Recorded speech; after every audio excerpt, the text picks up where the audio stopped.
It's November 23rd, 1987. I'm Wren. We're here to celebrate the 82nd birthday of Laura Mae Anderson Andy Wren. And we're going to find out once and for all, this is a video biography, by the way, and this is the chance for us to find out once and for all, was it a black horse or a brown horse in that barn? There's been a lot of question about that. And we'd like to find out also, is it Sevierville or Seaverville? And there's been a lot of discussion on that. So here's our chance to find out everything that Grandma Auntie never would tell us, and we're going to find out and get the whole truth down. Thank you.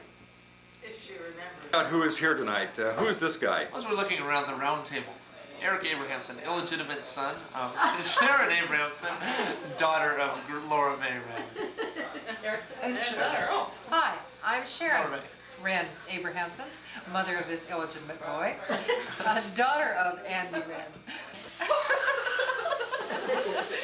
I'm Kathleen Abrahamson. I think I'm this woman's granddaughter. I'm here tonight to find that out.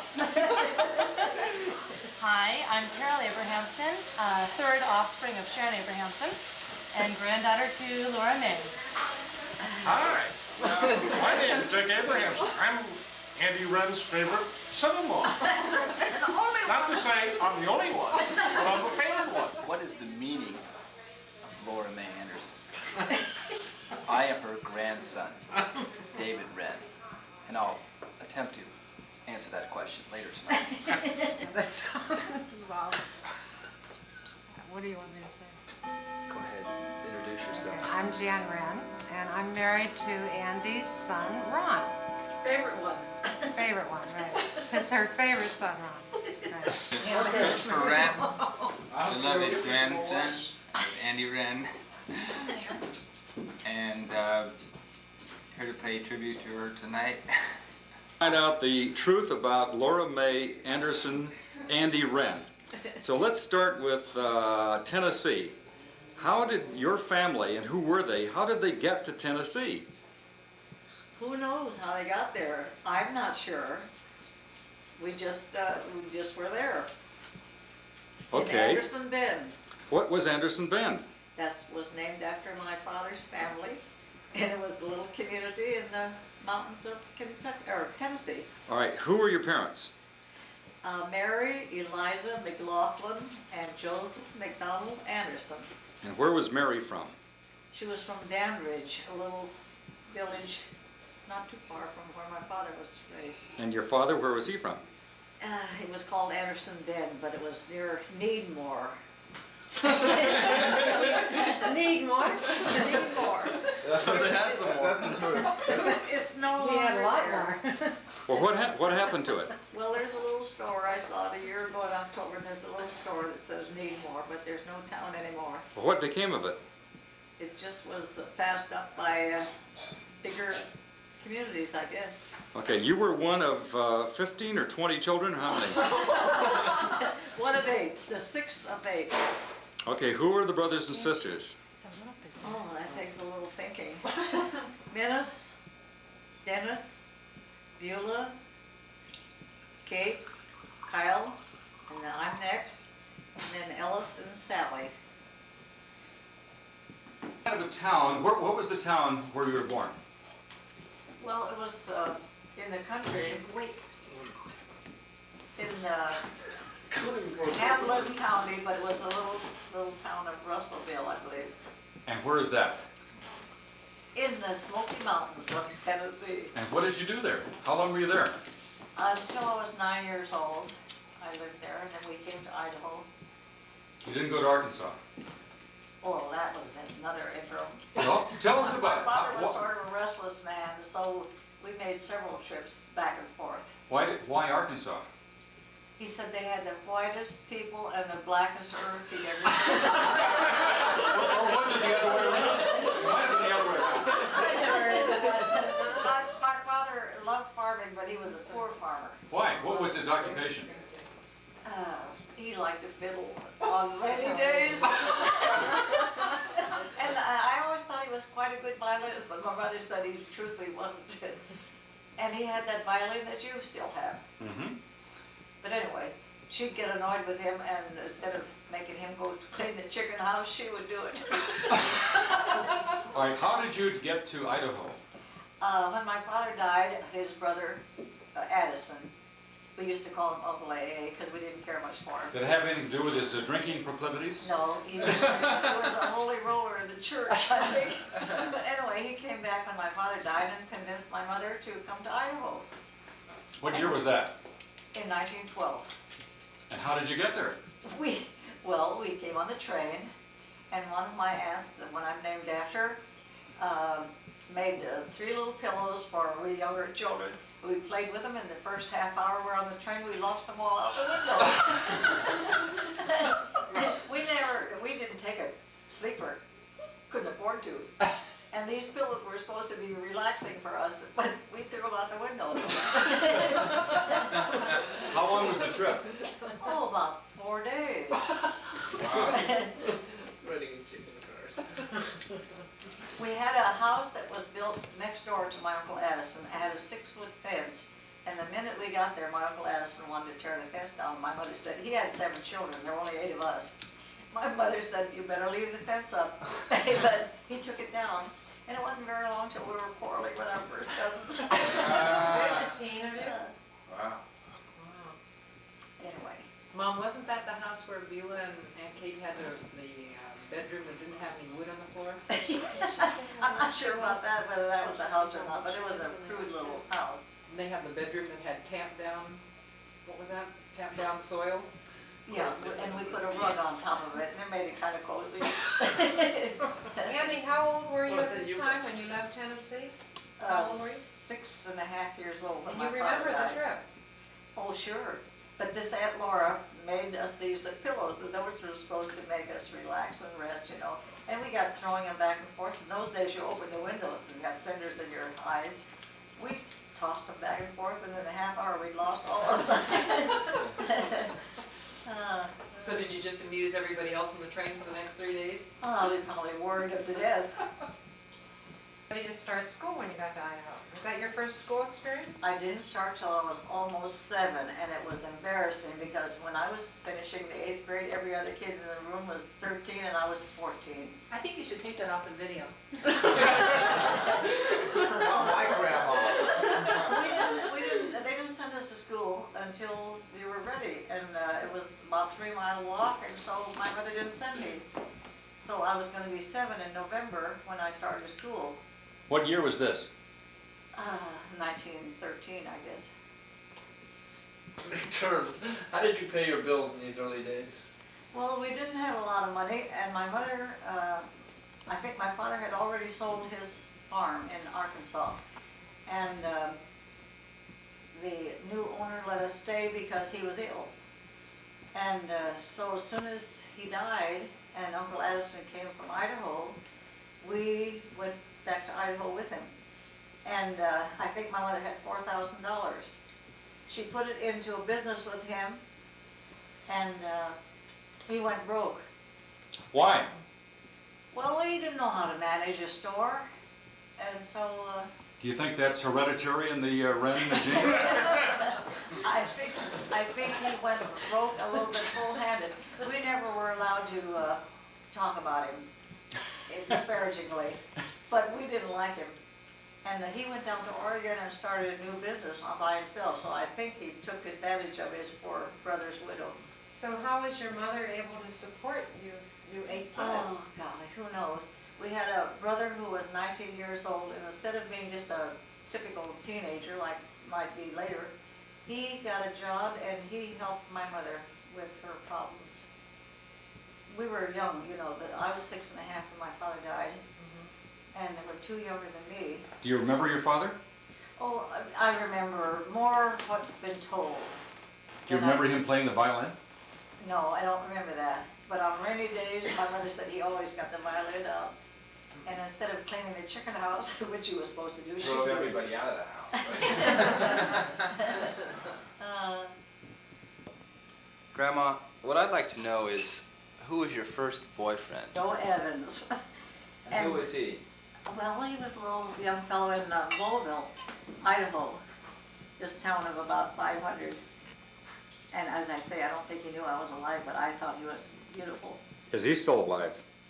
I don't think so. You were back there not too long ago. Did you look him up? No. Well, who was your first kiss thing, Grandma? Let's get down to Oh, basics my. here. And when was it? I think his name was Edgar Huffman, and I found out later that my sister, who was 4 years younger, was crazy about him, and I didn't know it at the time. But I believe that was Edgar Huffman.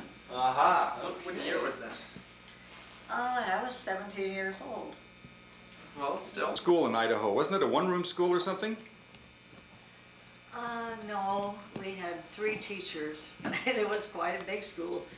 Mrs. Taylor was our principal's wife, and Mr. Taylor was the principal of the school, and they taught everything from kindergarten through the 8th grade. What was your favorite subject?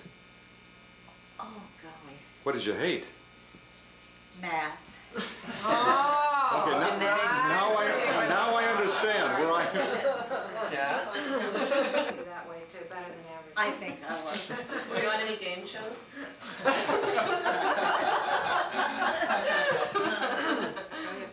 Did you feel that you were more absorbed in the chores of farm life, or did you have particular hobbies that you like to do? Or? I thought I'd never want to see a farm again. When I was growing up, I had a boyfriend who had 1,000 acres of ground and farmed it, and I didn't want to be a farmer's wife. What did you raise, Grandma? What kind of things were raised on your little farm? Or how did you have chickens and cows and We stuff? had a cow and chickens and a garden, and that was about the extent of our farming. Well, Mother, what I want to know is, what's the story about your mother crossing the creek with the milk buckets? What was the story on that? You remember that? Yeah, what happened? Well, we had a neighbor who had cancer, and she liked buttermilk. And my mother decided to take a little walk. Instead of going around the road, she went across the pasture. And she stepped on what she thought was a solid piece of ground, and it turned out to be a floating piece of ice. And she went in the creek up to her neck. Was that the first ice cream?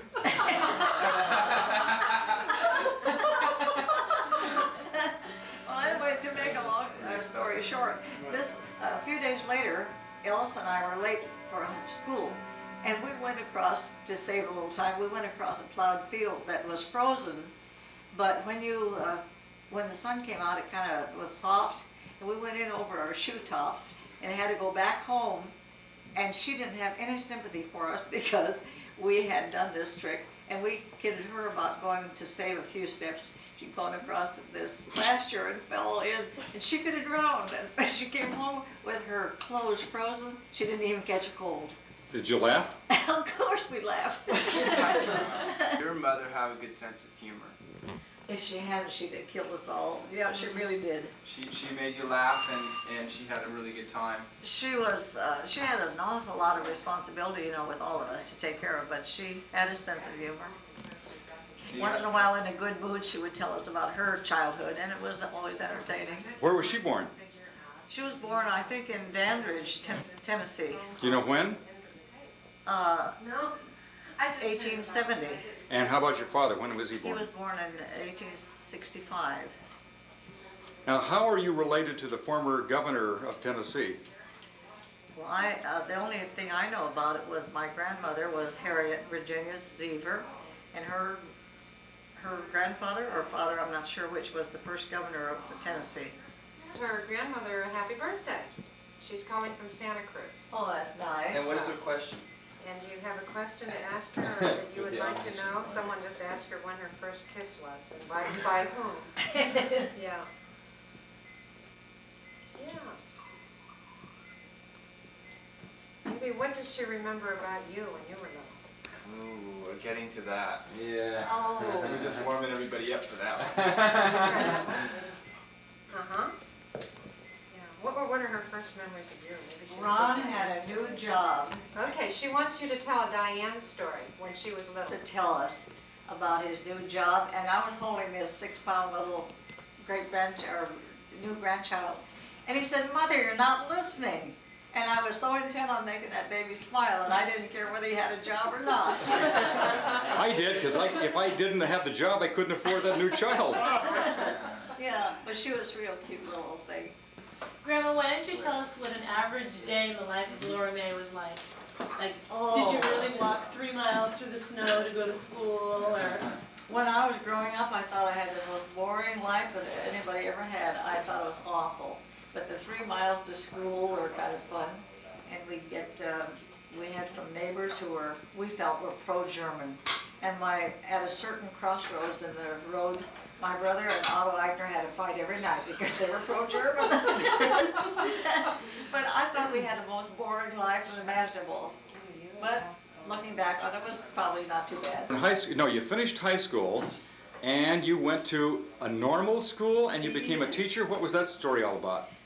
Well, I didn't think I could afford to go to college, and so I went to the Lewiston Normal School, which is no longer a school, and I passed my grades and taught 1 year in a little country school that had 8 children and 5 grades. And how old was the oldest one, Mom? About 12, and he knew as much as I did almost. He was in 8th grade. No, he must have been 13. He was in the 8th grade. You finally met your husband to be, getting a small town girl all the way out to Los Angeles, the big city. Well, Kate and her husband, Buck Williams, came to Idaho and got Sally and my mother and me, took us back in August of 1926 to Los Angeles. And I didn't know sherbet from a goblet, but I answered an ad in the paper for a September sale for Dorman's. And I stayed 3 years, and that's where I met my husband. Was he your manager? No, he was a buyer by that time, though. He had been 7 years with Dorman's by that time, and he was out of his overalls and in his best blue suit, and he was kind of a cute guy. Well, what kind of an approach did he make? Yeah. Oh, as I say, I finally learned the difference between a goblet and a sherbet, and every time I took a check to him to have it okayed, he would hang on a little extra long and ask me where I lived and a few little personal questions, and I thought he was a city slicker, and I wasn't sure I wanted to tell him too much. But anyway, he turned out to be a real nice guy. I'd like to find out how Grandpa, what was the incident where he proposed to you? Oh golly, I think we just find it, I don't remember that he ever actually proposed. Do you mean we're illegitimate? We got married, but I don't remember the occasion really.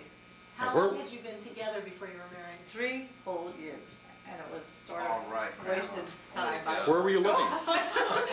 Did you hear what she said, Mother? Say that It took again. too long, really.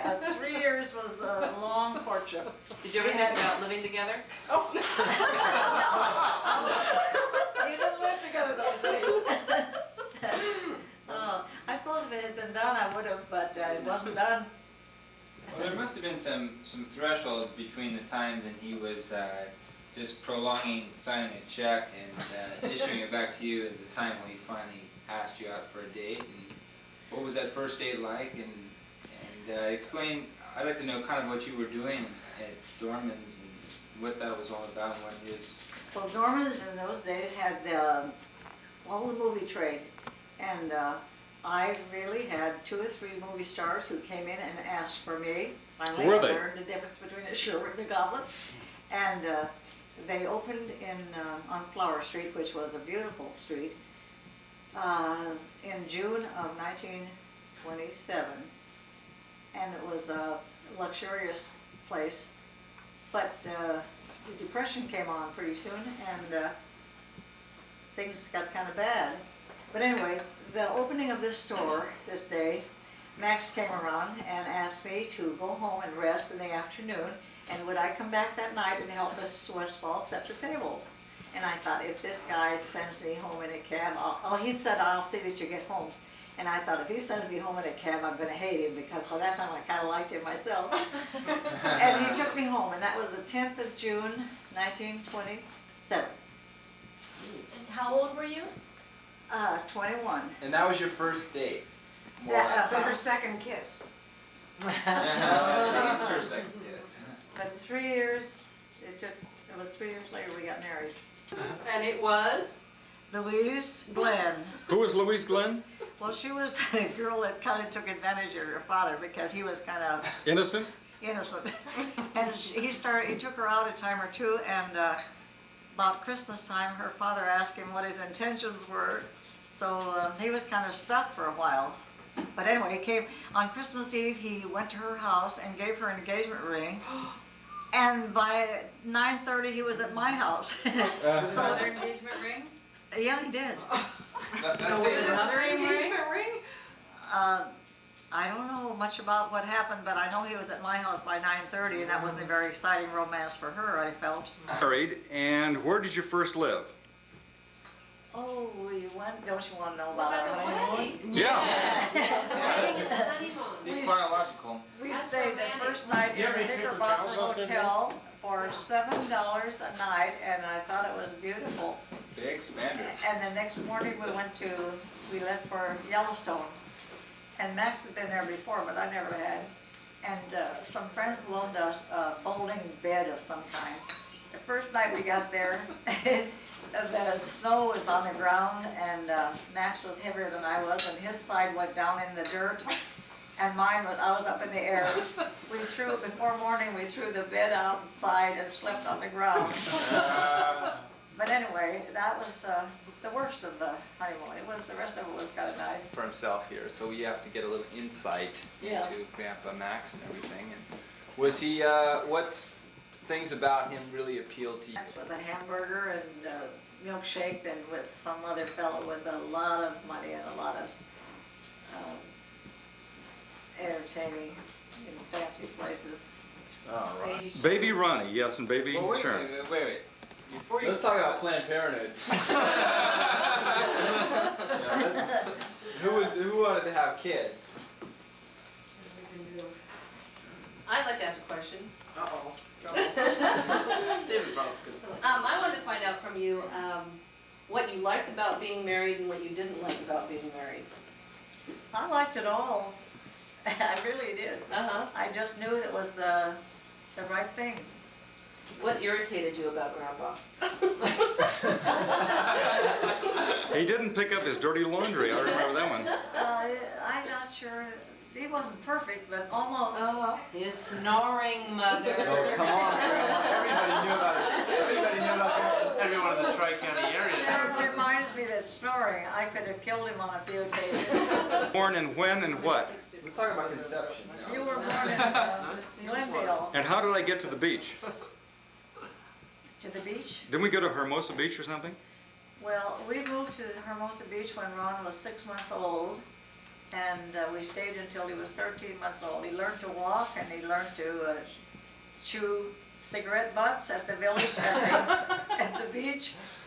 I used to meet our good friend Helen Jones at 10 o'clock every morning down on the beach with Ron.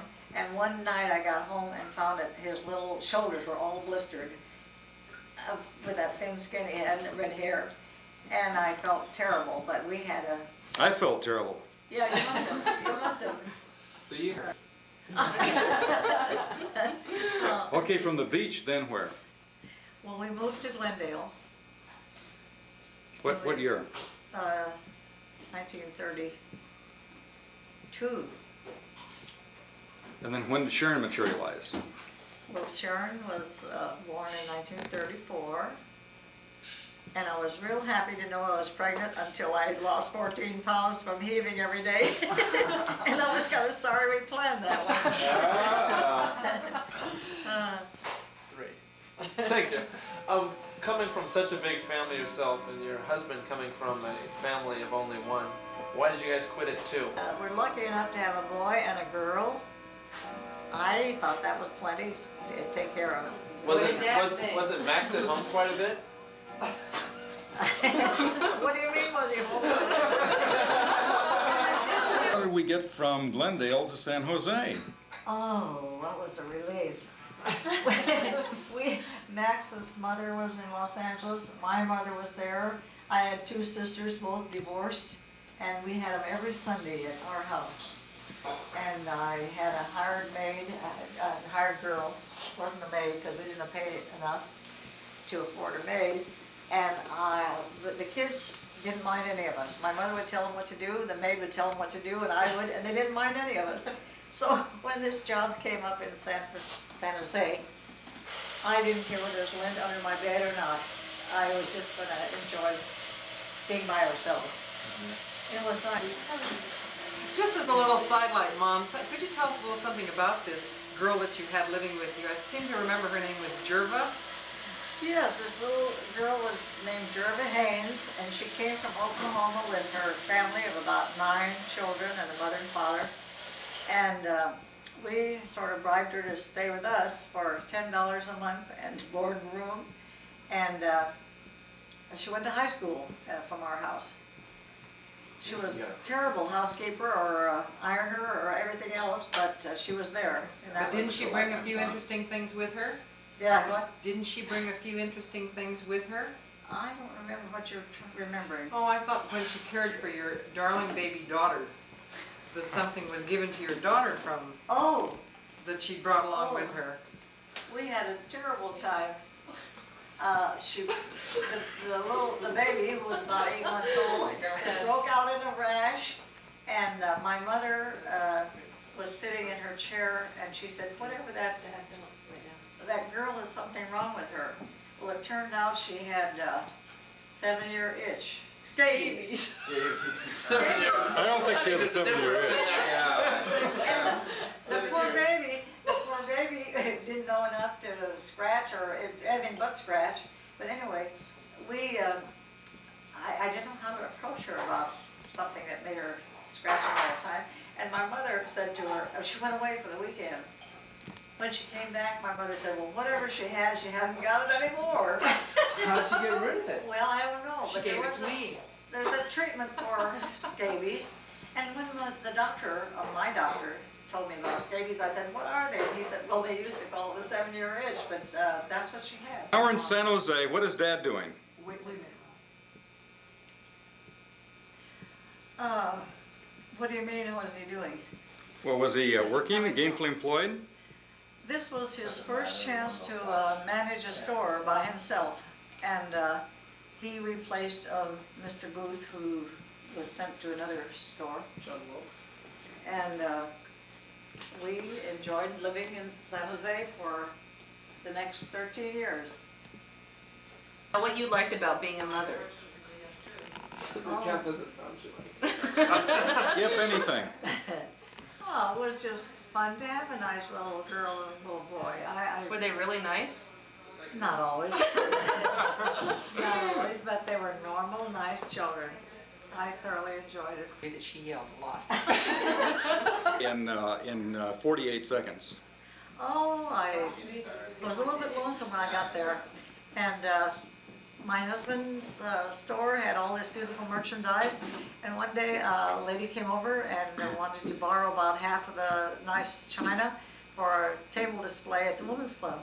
And Max asked her, how does one belong to the Women's Club? And she decided to take me under her wing, and I went to the Women's Club. Then I eventually joined another little group called Charity League. And time passed very nicely, and I enjoyed San Jose. From San Jose, when did Dad get transferred, and how did he move to San Francisco? Well, he was due for a promotion, and so he was made sales manager and foreign buyer in 1951. And where was Sharon at that time?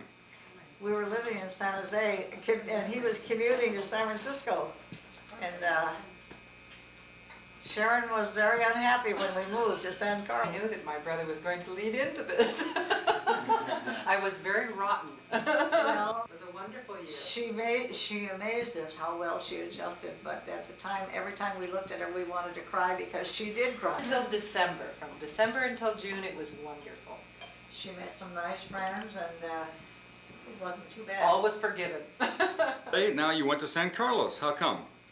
Well, I thought the commute would be quite a bit shorter for Max, and it did. It made a half-hour difference morning and evening, which was worthwhile. How long did you stay in San Carlos? I think we were there 11 years, and we moved 4 times. Was it a rent problem or? No, we bought each time. They were kicked out. And what Yeah. did you finally do? Did you buy a place or? The last house we had built, only got to enjoy it for 4 years, and then we were transferred again. Too exciting, glamorous. We went back to Los Angeles. Well, Max was there a year, and I was there 7 months, because I stayed in San Carlos to sell a house. And so part of that time I didn't mind, because he went to Europe and was gone about 2 months, and I didn't mind too much the fact that I was by myself. But our social life was nothing without us being together. So he'd come up most weekends, and finally on Father's Day, the house sold, and I moved to Los Angeles and was there 7 months. Dad's career as an international spy in East Europe. Oh, well, by this time Max had been to Europe a number of times, but he was in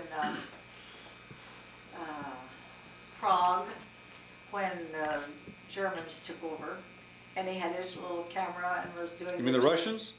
Pardon me? The Russians or the Germans? The Russians. Yeah, right. And he was staying at the hotel when the Russians took over. And he said anybody with a camera, the policemen were watching. And I think had he been somebody more important, he might have not even gotten out. How did you get transferred to Arizona? Well, Dorman's, actually it was the Broadway Hale by that time. Dorman's had sold out to the Broadway Hale syndicate, and they decided to take over some stores that were already established in Phoenix, Arizona. So they sent Max over there as a buyer. And when I heard that Max was going to be in charge of furniture and rugs and carpets and little boys' clothes, I thought they certainly made a mistake, because he didn't know a thing about any of that merchandise. But he fooled them all. He decided if you can merchandise one thing, you can merchandise another.